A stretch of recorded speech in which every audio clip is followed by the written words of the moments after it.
and welcome to Your Voice, the podcast where we bring you insightful conversation on governance, politics and economy, and the policies shaping Nigerians' future.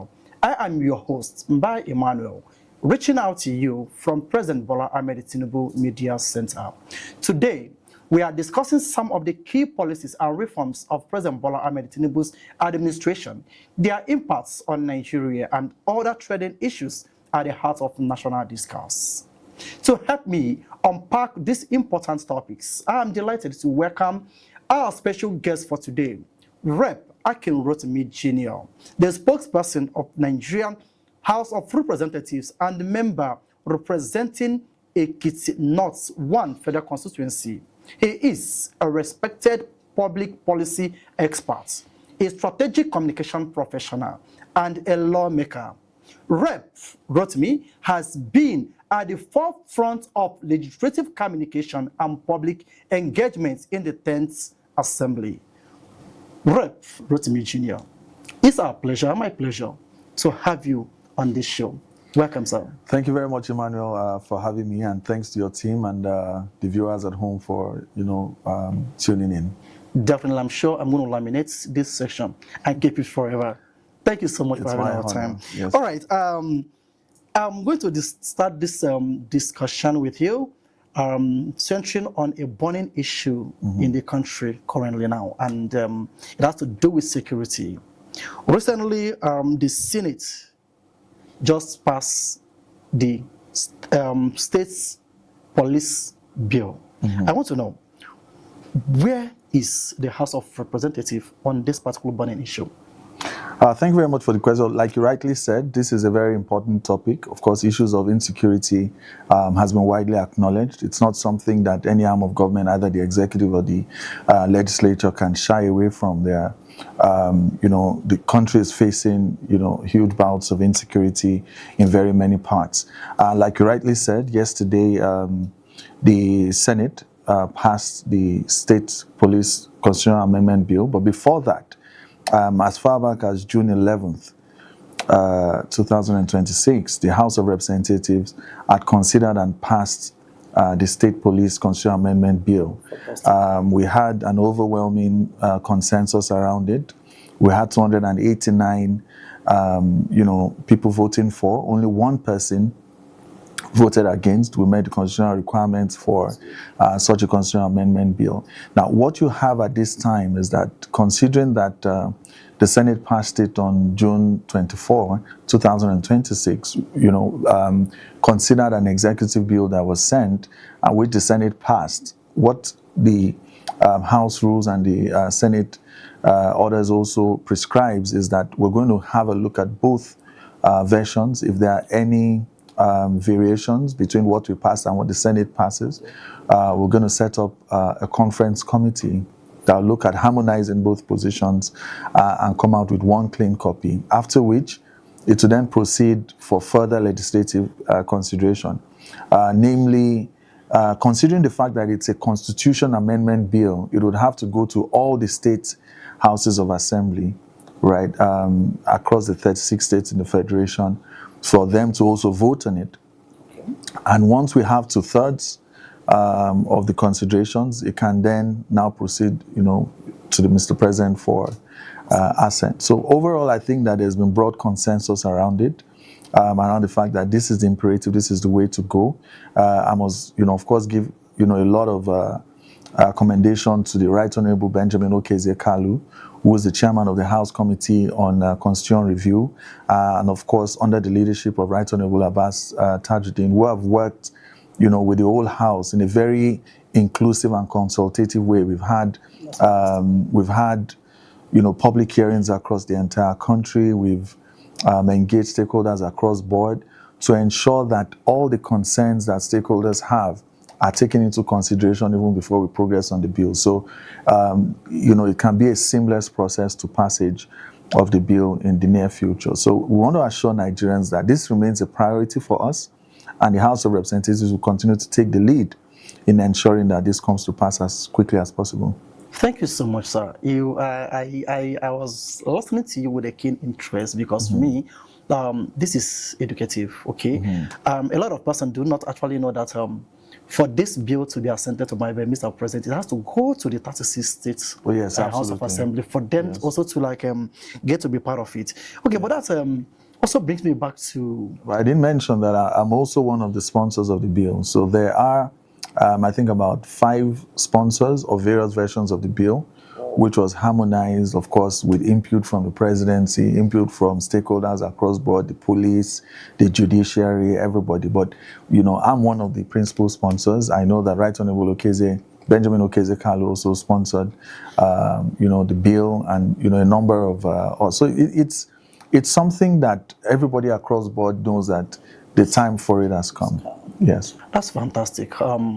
Thank you for being part of the sponsors of this bill, because for me, anyone has to do with this, from my understanding, actually has the heart of the nation, okay, as his or her own concern. Absolutely. So it's a wonderful one. So, but what I have to ask you next has to do with the National Assembly in general has been termed rubber stamped for Mr. President, okay? And I want to know, what's your take on this? And can you also tell us what sources has this assembly, okay, recorded so far, also being accused of being a rubber stamp? Well, we must first of all acknowledge where those that make such accusations are coming from. Everybody wants to ensure that, in line with the Constitution, in line with democratic ethos and practice, that there is proper separation of powers between the executive, the legislature, and the judiciary, to make sure that there are proper checks and balances. So I know where they're coming from. However, we must know that even though we have different arms of government, it does not mean we should have adversarial tensions between the executive and the legislature. It's been tried before in the past, during previous administrations and previous epochs. We've seen that it doesn't do the country any good, to have the executive and the legislature bickering over issues every now and again. So what you find is that the National Assembly, House of Representatives particularly, led by Right Honorable Abbas Tajuddin, GCON, and of course, the Senate President, Senator Godswill Akpabio, GCON, has worked very closely with Mr. President to ensure that the issues that Nigerians, contend with, remain on the front burner. We've had to expedite a number of bills and motions, which, are pressing and, considered urgent and important, which sometimes, might be considered that, why did it go through the processes so quickly? But all we have done has been in the best interest of Nigerians. And I believe that at the end of the day, history will be kind to us, because oftentimes during the periods of service, some of your actions might be considered unpopular and you might be criticized, but after a period of time, it's seen that we've ultimately acted in the best interest of Nigerians. We have a House, for example, of 360 members from across parties. At the time we started, we had 8 political parties represented in Parliament. So we had over 70%, new lawmakers. So with quite a number of them, over 50, below the age of 40. You had a very eclectic mix of, political actors from across the country, from across religious and political persuasions. And you find that, being able to build consensus and keep our legislative agenda on track is a testament to the leadership capabilities of Right Honorable Abbas Tajuddin. So I don't think, it's accurate to term us rubber stamp, because we've always acted and we've pushed back in so many instances. We've pushed back on the executive, things we disagree with. We've had to work out a number of, people, officials of the executive arm of government, when they came in, because we felt we wanted substantive heads of agencies to appear before us, in compliance with sections 88 and 89. So we've had to put our foot down a number of times. Now, does that result in unnecessary media frenzy and all of that? We don't think it's necessary. We think that as patriots, we should work closely with the executive arm of government. It's the same, majority party, but nonetheless, even though we have a minority caucus as well, we reach consensus on issues, by debating issues, by engaging, ourselves. Now, in terms of what we've achieved over time, our tenure hasn't elapsed yet. This administration is just about 3 years, and in the coming weeks, we're going to be having our NAS Open Week, which is an annual ritual that we have where we more or less open the parliament for all Nigerians to come and listen to us. We present our scorecard. Now we have over 2,800 legislative proposals, bills. We've been one of the most prolific assemblies, since the dawn of the Fourth Republic in 1999. We've had a lot of motions and that have been, carried, which continue to impact positively on the lives of Nigerians. In terms of constituency outreach, members continue to, advance the interest of, various constituencies, people in the grassroots by carrying out meaningful projects that impact on Nigerians. Our Public Petitions Committee continues to, listen to Nigerians who petition on various issues, and we've gotten many, many success stories. If I want to take you on that, you're going to need a whole session, and I think that we should blow our trumpet a lot more about the successes we're able to achieve for everyday Nigerians that had otherwise lost hope in the system, but they come to the people's house, as we like to call ourselves, and they are able to get recourse on various injustices that has been meted out to them. So we continue on the path of our legislative agenda, to ensure that we continue to respond to the issues that Nigerians face with all sense of diligence, responsibility, and consciousness of the fact that we are one day accountable to posterity, but ultimately to God, both individually and collectively. Okay, so why Nigerians await for the scorecard to actually come? Yes. I for one, I'm looking out for it. Right. And I must assure my viewers, that the scorecard from the Nigerian House of Representatives is going to be on this platform. You're going to watch it too. Okay. While we wait for that to actually come, I believe that the success of the House is also a success for Nigeria. Absolutely. That takes me to President Bola Ahmed Tinubu's administration. He has been able to implement several far-reaching policies, taking the hard decisions for this country with his reforms everywhere across all sectors in Nigeria. Now, how would you assess the impact of these reforms on the average Nigerian or ordinary Nigerians? Right.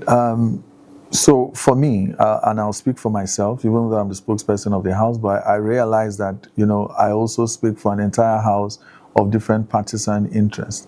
However, for me, not only because I'm a member of the ruling party, APC, but because I'm very strongly convinced that, Mr. President in the past 3 years, has taken, very difficult but necessary decisions in the best interest of Nigerians, starting out with the removal of the, fuel subsidy, which we know that was already in the works from the previous administration. It was very necessary. There was a lot of opacity in that area. It was important that we, properly implement the PIB, which had been, rather petroleum PIA, rather the act, to properly implement it and prevent a lot of distortions. It was a very bold and courageous. Any leader would have wanted to kick the can down the road in order to be popular, but it was something that every political candidate at the time had said they were going to do,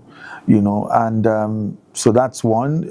The removal of distortions in our foreign exchange regime as well, ensuring that you don't have one price in the black market, and all of that, to ensure that there's also a lot of transparency in that area as well.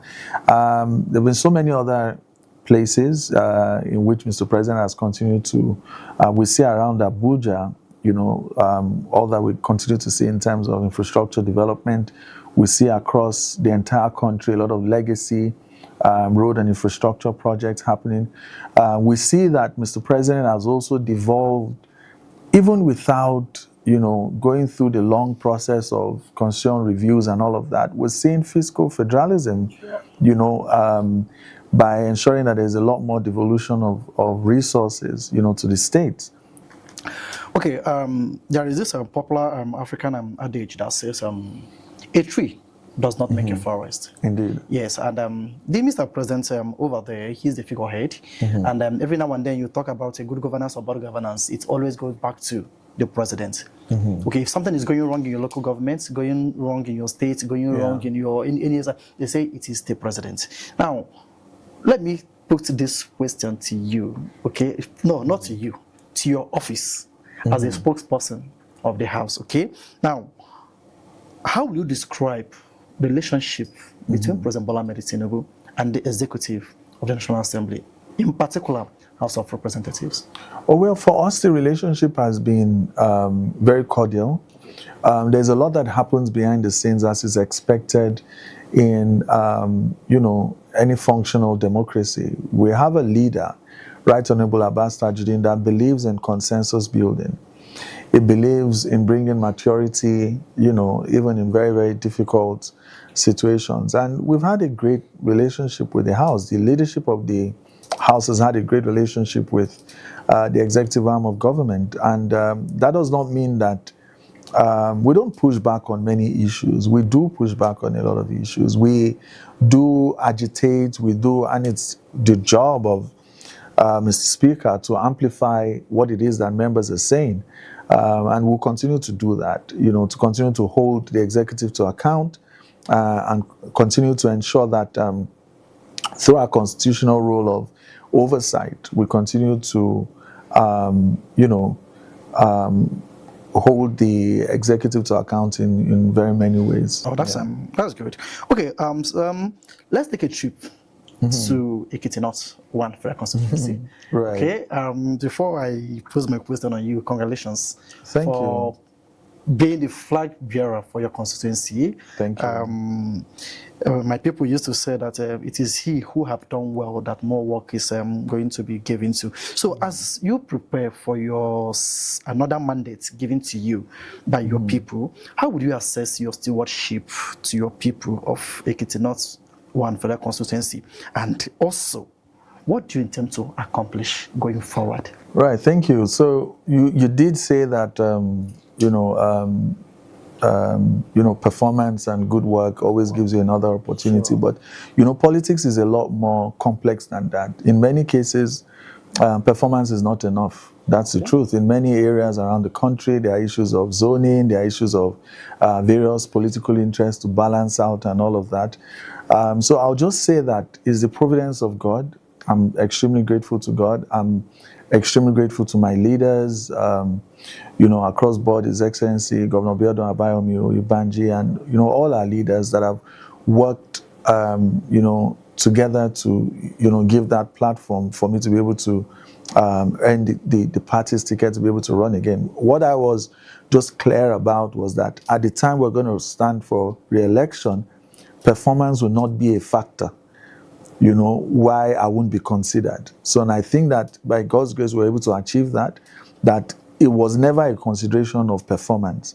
It's just that it's a very competitive, there's nothing that is good that is not hugely contested. I mean, my constituency was one of the most contested constituencies in the entire country. We had 9 people that purchased forms, from the same constituency. Indeed, and all of them extremely competent and could, also do a fantastic job. So for me, I like to use the word ROLE, to look at your assessment, and if anyone goes to my website, www.akinrotimi.com, you can be able to see a 290-page accounts of stewardship of what we've done, categorized according to ROLE, representation, oversight, legislative activities and empowerment.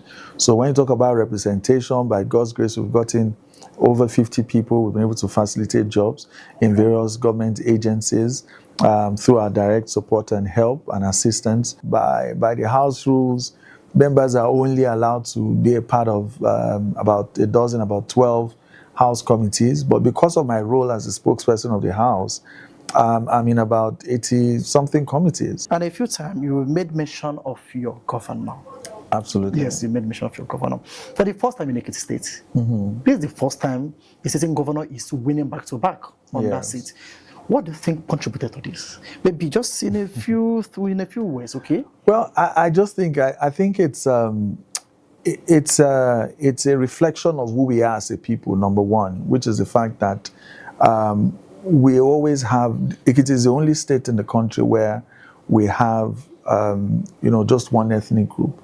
It's entirely homogeneous in terms of ethnicity. But even aside of that, our history has been one that we all reach consensus on issues, and this is something that the governor was able, His Excellency Governor Biodun Abayomi Oyebanji, was able to tap into, right, of, who we are as a people, right, where we go in the same direction when we know that it leads to peace and progress.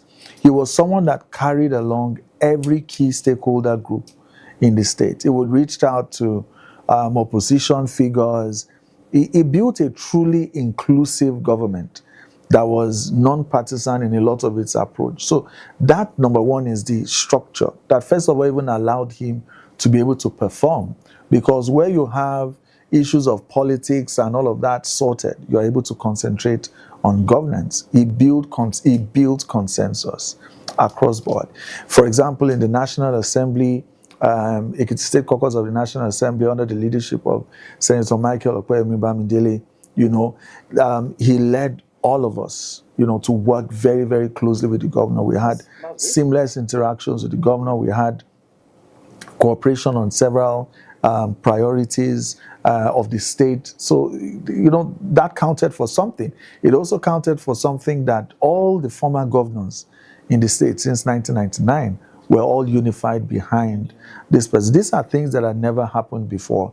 Now, when you now talk about interventions in terms of roads across the state, everywhere in, all our communities, of course, it's easy to point out to the fact that, yes, there are still some areas that haven't been touched, but that's it. When you talk about the huge infrastructure gaps, even before he got into office, historically, that essentially, you can't do everything in one day, but he has done a whole lot in terms of covering those infrastructure gaps, in terms of building on the foundation that his predecessor, Dr. Kayode Fayemi, had built, concluding the airport project. Now you can fly into Ekiti, and be able to access the entire state, which allows for more participation in terms of the health sector, renovations and upgrades of our health centers, ensuring that there's a free health policy in place for elderly people, children below the age of 5, pregnant women, people with disabilities are able to access free health care,